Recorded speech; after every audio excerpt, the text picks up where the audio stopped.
Hello, everybody. This is Monica Paolini from Senza Fili, and you are listening to the Senza Fili Sparring Partners podcast. And today we have a kind of an odd topic. We're going to talk about the maturity of the industry in wireless. So instead of the hype, instead of like, the 6G is going to change everything, we're going to talk about something else. It's like, the industry is doing well, but clearly it's not growing the way it used to. And so I'm going to talk with Joel Brand, who is someone I've known for a long time, and it's been always great talking to him about all sorts of topics in wireless and in telecoms. And he's currently Senior Director of Product Marketing at Marvell. Joel, it's a pleasure to talk to you, and welcome to Sparring Partners. Thank you, Monica. Always a pleasure talking to you. So to get started, tell the our audience who you are and what you're doing at Marvell. So I'm responsible for the wireless and storage businesses at Marvell. These are businesses that are focusing on strategic OEMs. We're obviously a chip provider, and we're selling those chips to people who build infrastructure. And that infrastructure can be infrastructure that goes to the cloud, infrastructure in wireless, different markets. Me personally, I'm responsible for the wireless and storage businesses. Absolutely. And so you're working on RAN end-to-end network as well, right? And absolutely. AI too. Absolutely. The chips that we are developing are in many of the base stations that your phone is connected to along the highways. Pretty much every vendor who sells these base stations. Absolutely. So what we want to talk about today is this issue of where we are in wireless. So both of us have been around for quite some time. So we have seen an era where the industry was growing at like 20% a year because nobody had a phone, then everybody has a phone. So the growth was incredible. ARPU growth was also growing a lot. Traffic was increasing a lot. And now what we're seeing is that's not sustainable. And that wouldn't be sustainable in any kind of industry that I can think of. So what we have seen is that ARPUs stopped increasing. In some cases, they're going down. And even the growth in traffic is still there. Traffic is still growing, but the pace of growth is not what it used to be. So we need to kind of readjust. We need to kind of rethink, I think, in terms of what is the industry doing and what is that we should expect moving forward. What's your view on that? So first of all, we need to define a little bit what it means that growth is slowing, and where is it slowing, and in what ways it is slowing. The wireless service providers are continuously investing in their network. And it's good that they do, because all of us want a good connectivity everywhere we go with the absolute latest mobile phone.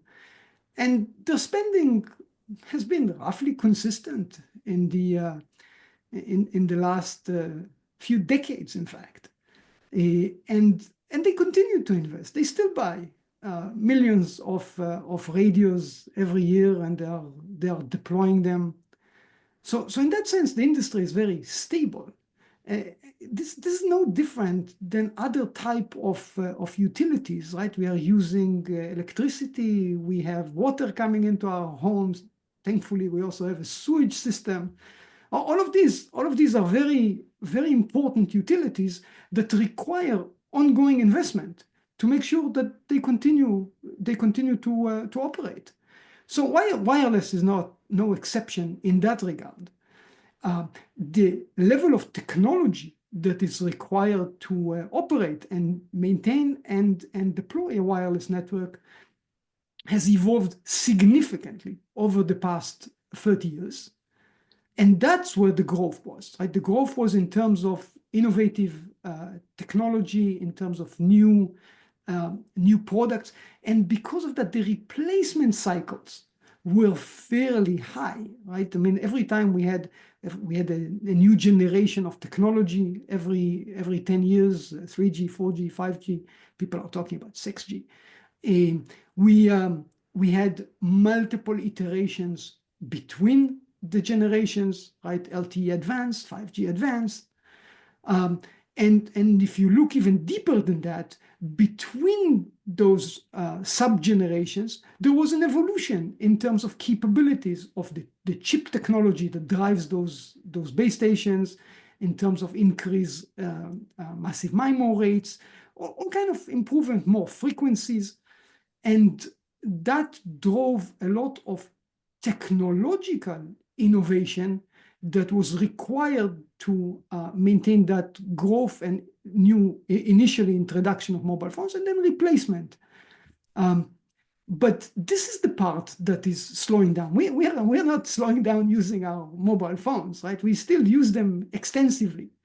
So this is continuously going forward. But the rate of innovation that is required in order to maintain the network is slowing down naturally, like any industry. And in this day and age, that innovation and new technologies, they are focused mainly on the cloud and nowadays artificial intelligence and machine learning. And those technologies are then brought back to wireless and other markets. And that's what we are seeing. If you go back a decade ago, wireless was driving a lot of innovations, and the technologies that were invented for wireless were taken to other environments and used them. That's the change that we are seeing. Well, and I guess that, sort of summing up what you're saying is that it is really the success that allows us to be a good, solid, mature market. Because a lot of people have this sense that if you're not growing so fast, that's a failure. But it's actually a sign of success in the sense that you've been able to put together networks that are not perfect, but they actually work remarkably well. And the service and they provide functionality that, when you think about it, who could possibly survive without a cell phone? How could you possibly do the basics in life? Yeah, so the way I view success is, when my sewage is not flooding, I don't have to complain about it. That's success, right? I don't have to worry about it. When my mobile phone works and I don't have to complain about it, that's success. And we are pretty much there. Nowadays, when we go on the road and we drive and the connection continues for hours, that's success. It's a major success, and it's not an easy thing to do at all. So yes, the wireless networks are and should be considered an amazing success over the last few decades. Just think about, it's not that long ago that you just couldn't maintain a phone call for an hour. Yeah. No, absolutely. And sometimes we forget because we focus on the complaint too much. And even the concept of dumb pipes, which I have a real problem with, is that it's kind of like how can I say, almost insulting yourself. Because yes, there are pipes, but they're not dumb at all. To think of your network as a dumb pipe, it's sort of like, no, that's not what it is.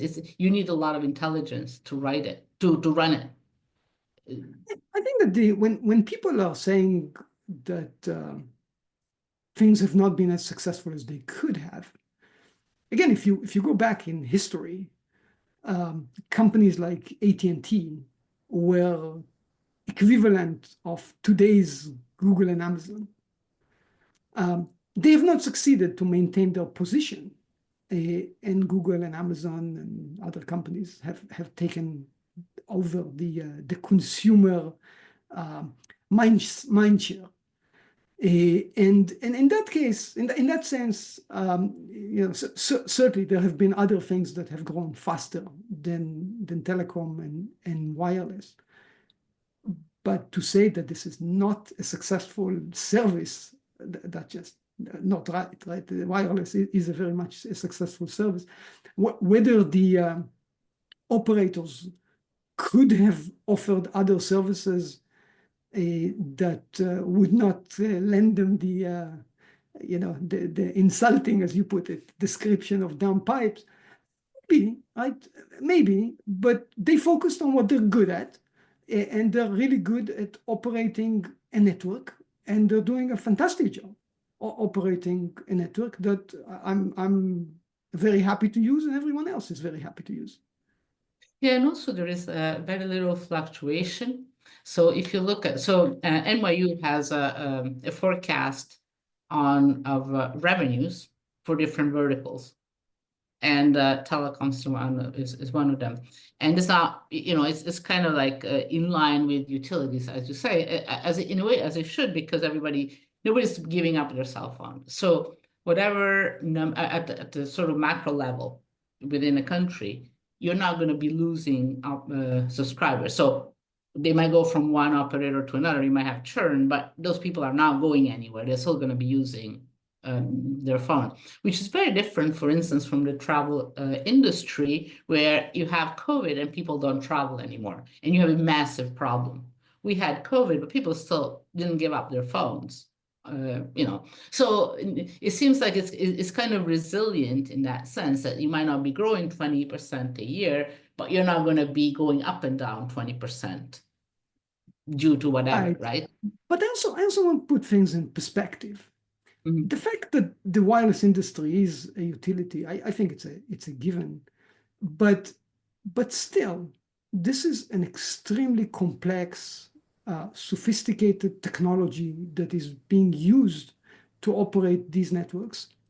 And these networks are connected to consumer devices, all kind of gadgets that are still evolving pretty quickly.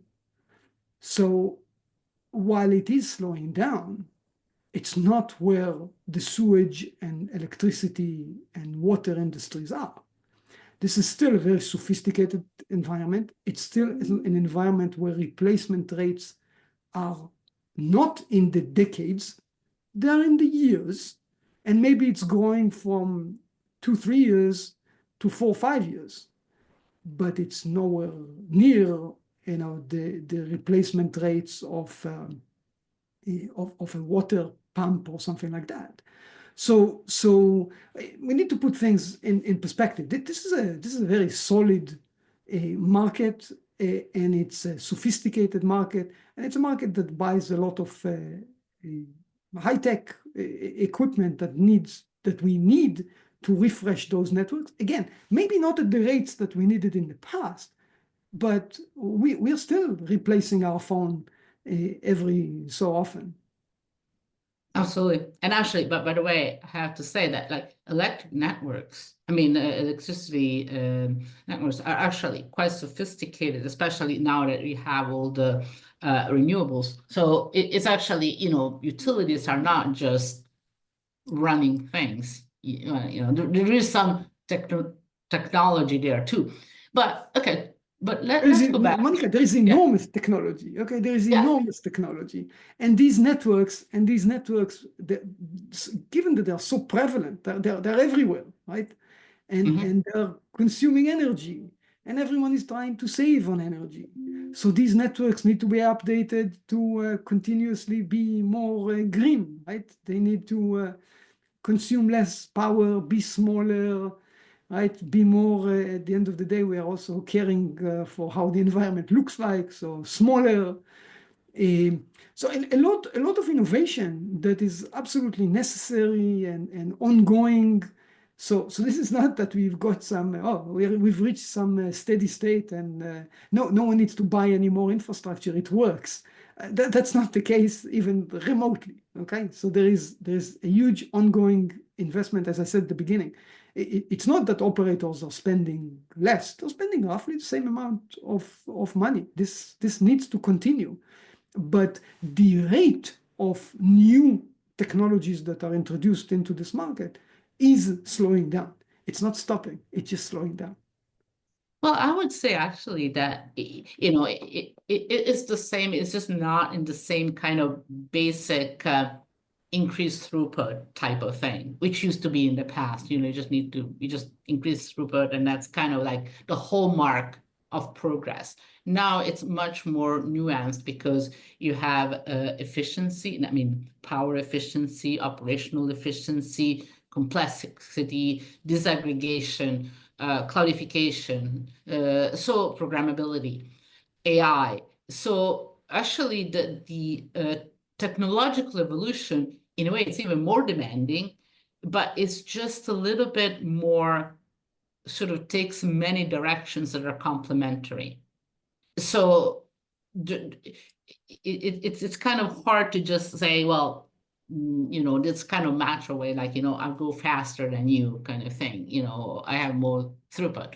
It's a little bit more, I would say it's much more interesting because there is many more things going on. In fact, I'm not convinced that it's much more sophisticated. It's the way to think about it is we're still in the throughput business, but we are in throughput per dollar. We are in throughput per unit of power per watt.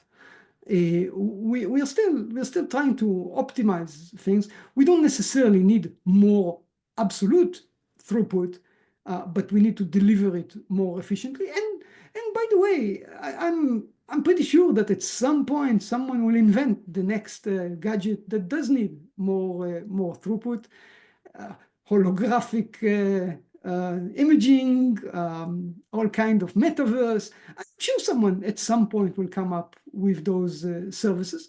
I'm sure we'll need more connectivity in terms of number of endpoints, whether it's more stuff embedded in our body, or more stuff embedded in all kind of devices. So this is a natural evolution, the way I view it. So innovation is very much still front and center in this industry. Only thing is that rate of innovation, the rate of replacement. It's not even the rate of innovation; it's the rate of replacement is slowing down.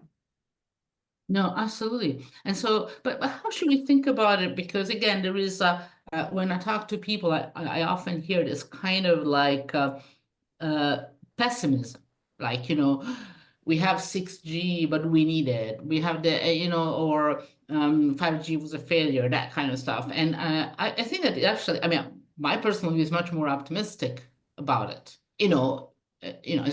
I sort of agree with you, like, because we are entering a more mature phase, our expectations should be tuned to that. But what do you think that we should be doing different, or is there something we should be doing differently? I think all of us in this ecosystem just need to adjust to this new reality of a more mature market.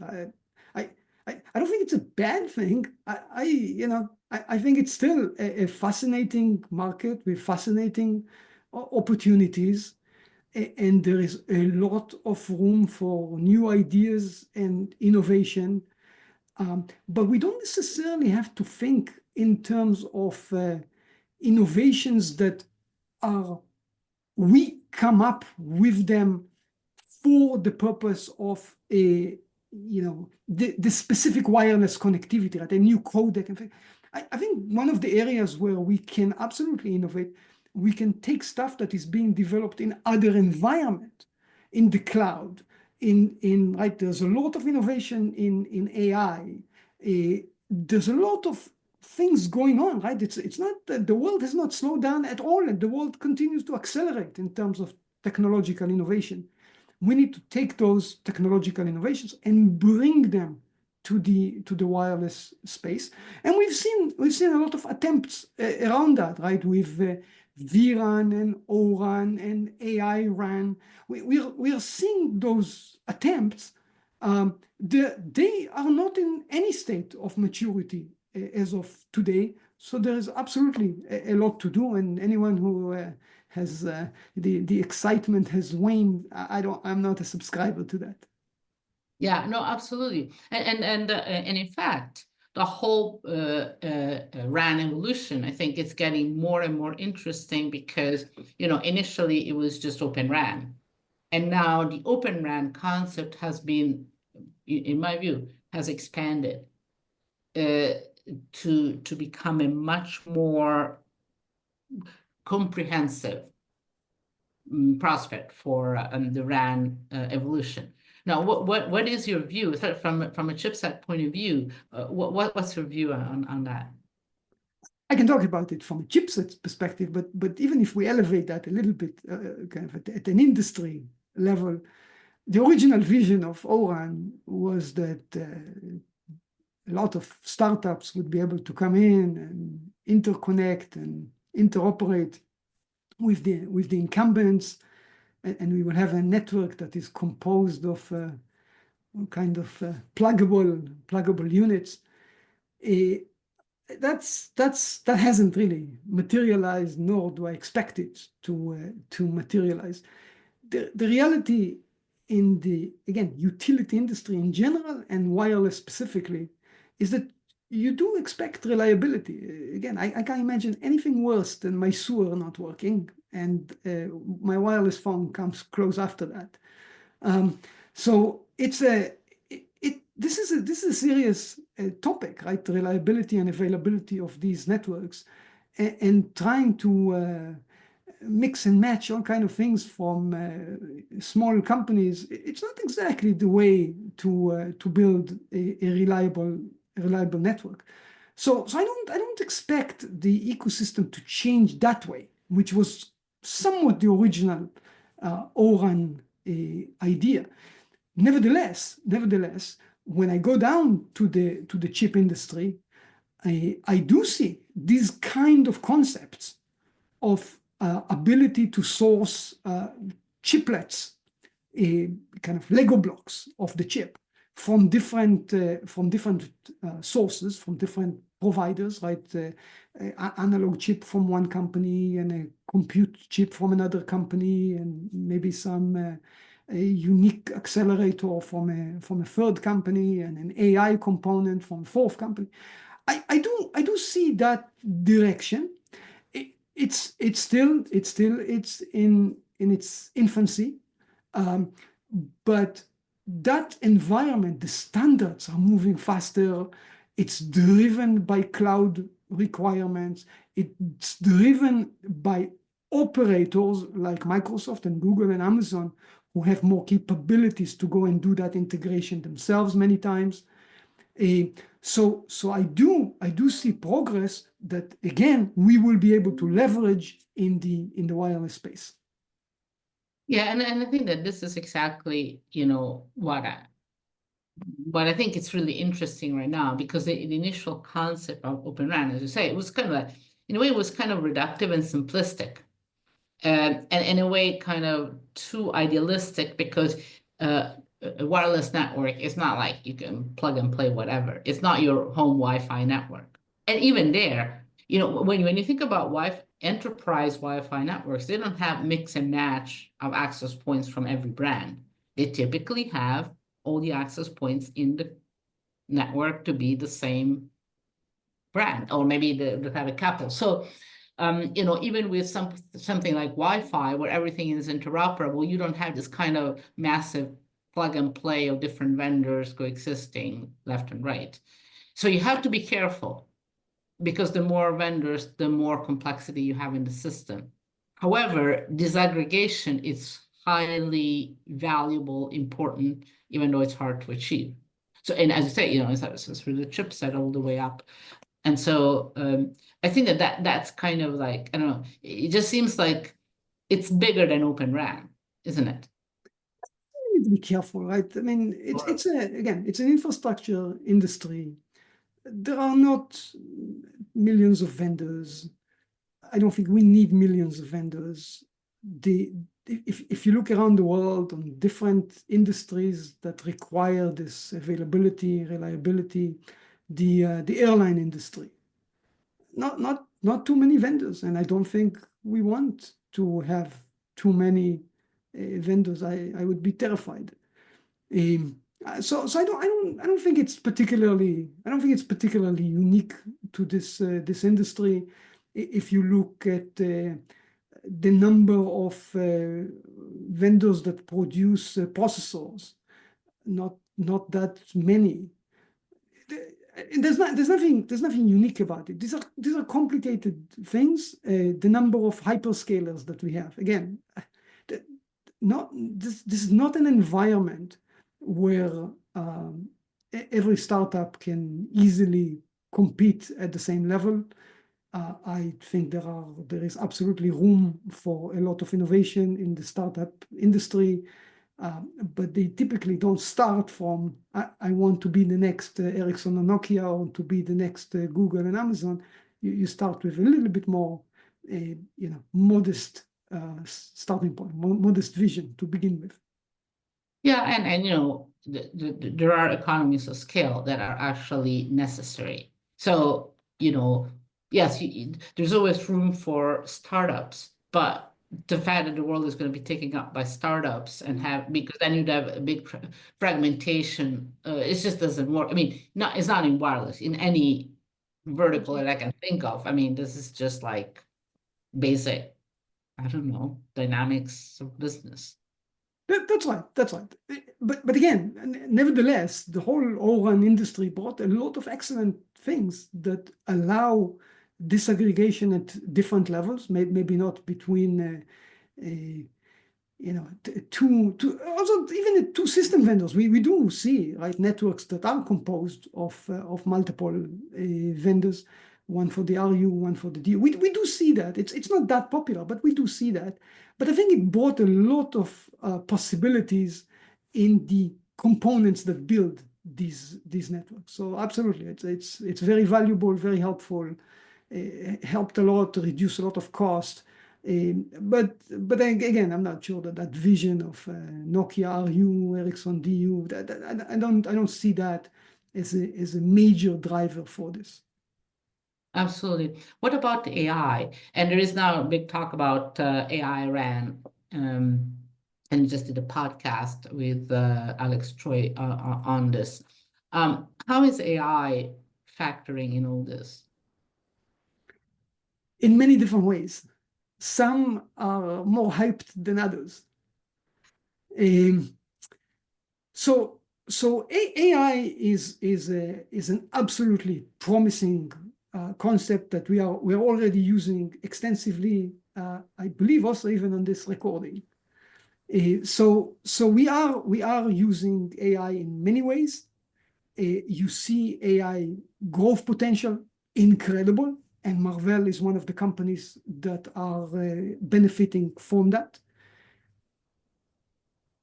In the wireless space, we're trying to take the learnings from the cloud environment and apply them to the wireless space, and use AI to improve different aspects of the network, whether it's the radio interface by improving the way that massive MIMO work, or the operation of the network to try to do some predictive maintenance.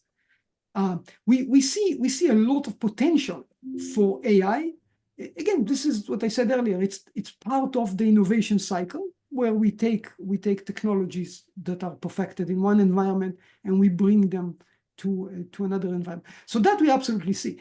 But I think there are other aspects of AI that may be a little bit less obvious. AI is shipping so many chips, right?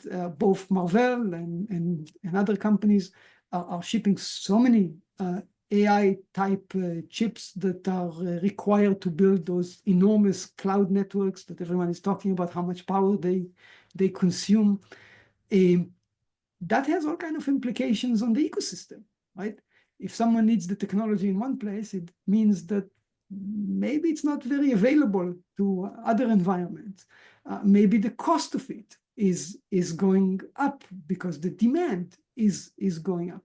So these are effects that are influencing what we are seeing in other other markets, not just in the wireless space, but also the wireless space. Right, the wireless industry is a recipient of these effects, and that's maybe a little bit less hyped than let's use AI to improve the wireless network, but it does happen. Yeah, and it's going to be interesting to see how it develops because it's really at the beginning. So, what's going to happen is something is going to happen for sure, but exactly how it's kind of hard to predict at this point. So, in terms of AI in the radio access, yeah. So, well, something always happens, but usually things don't come as a revolution; they come as an evolution. And I believe that that's exactly what's going to happen with AI in the network. It's not that one day we will wake up with this brilliant algorithm that suddenly requires a fraction of the power and a fraction of the cost and provides similar service. No, I don't think that's how it's going to work. I think we will bring some AI algorithm that will improve something by few percentage points, and slowly we will continue to evolve the network. That's my prediction. I cross my fingers for those who come up with those fantastic innovation that suddenly revolutionize the network. Well, it's very easy to generate the hype. It's just that, but then actually, I think that what we've seen in the past and we continue to see in the future, as I say, it's going to be more an incremental improvement, which is perfectly Usually fine. how things work. It's nothing against it. It's usually how things work. Absolutely. Well, with this note of realism, I have to let you go, but it's been a great discussion. It was great talking to you. Marika, thank you. Thank you for having me. Appreciate it. Absolutely, it was great. And thank you all for listening in to our discussion. Thank you so much.